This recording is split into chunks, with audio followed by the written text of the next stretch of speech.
ಸಾವಿರ ಆನೆಯ ಬಲವುಳ್ಳ ರುದ್ರಾಂಶ ಸಂಭೂತನಾದ ಭೀಮಸೇನ. ಹೇ ಭೀಮ, ನೀ ಎನ್ನ ಸಹೋದರನೇ.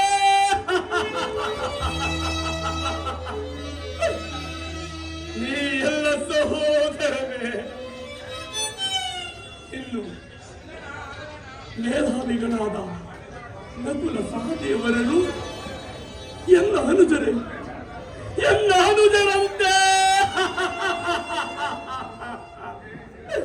ನಕುಲ, ಹೇ ಸಹದೇವ, ಎಲ್ಲಿರುವಿರಿ ತಮ್ಮಂದಿರೇ, ಎಲ್ಲಿರುವಿರಿ? ನಿಮ್ಮನ್ನೊಂದು ಸಾರಿ ಹತ್ಯೆ ಮುದ್ದಾಡಬೇಕೆಂದು ಮನವು ತರಿದುದಿದೆ. ಎಲ್ಲಿರುವಿರಿ ತಮ್ಮಂದಿರೇ, ಎಲ್ಲಿರುವಿರಿ?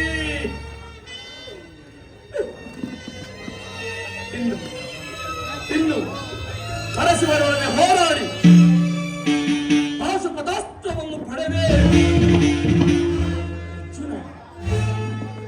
ಅರ್ಜುನ, ನೀ ಎನ್ನ ಸಹೋದರನೇ. ಪಾಂಡುರಾಜ, ಕುಂತಿ ದೇವಿ, ಮಾದ್ರಿ ದೇವಿಯರು ಎನ್ನ ಜನನಿ ಜನಗರಂತೆ.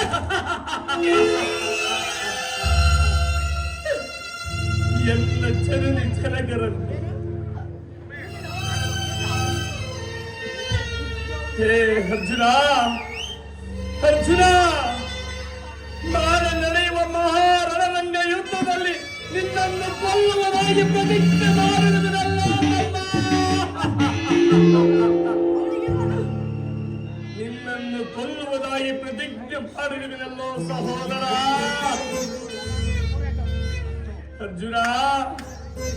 ಅರ್ಜುನ, ಈ ನಿನ್ನ ಶಿರಸ್ಸು ಈ ಭೂಮಿಯ ಮೇಲೆ ಬಿದ್ದು ರಕ್ತದ ಮಡುವಿನಲ್ಲಿ ಕೊಚ್ಚಿ ಹೋಗುವುದನ್ನು ಹೇಗೆ ನೋಡಲಿ ಸಹೋದರ? ಹೇಗೆ ನೋಡಲು ತಮ್ಮ, ಹೇಗೆ ನೋಡಲಿ?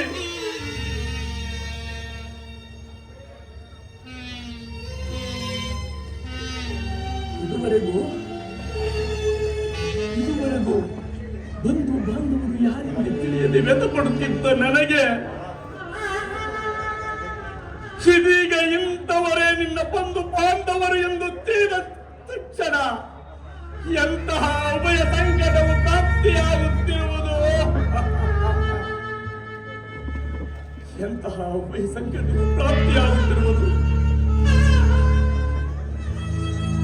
ಯಾವ ಪೂರ್ವದ ಪಾಪದ ಫಲವಾಗಿ ಸೂತನೆಂಬ ಅಪವಾದದ ಔರುತ್ಯಕ್ಕೆ ಸಿಲುಕಿ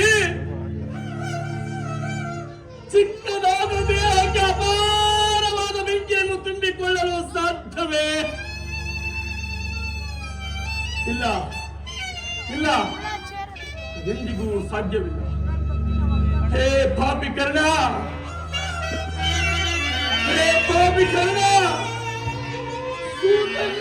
ಪುತ್ರನಾಗಿ ಜನಿಸಿ ಪಾಂಡು ಕುಮಾರನನ್ನು ಕೊಲ್ಲಲೆತ್ತಿರುತ್ತಿರುವೆಯ?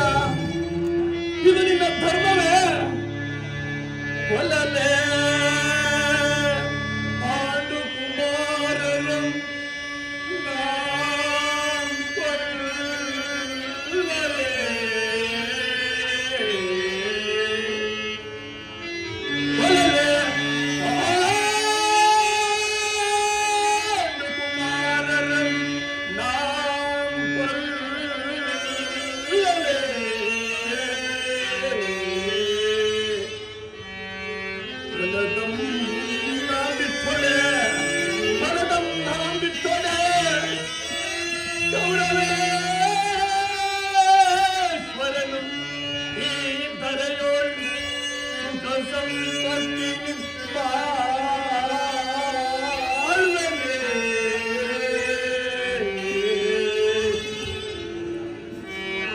ಛಲದಿ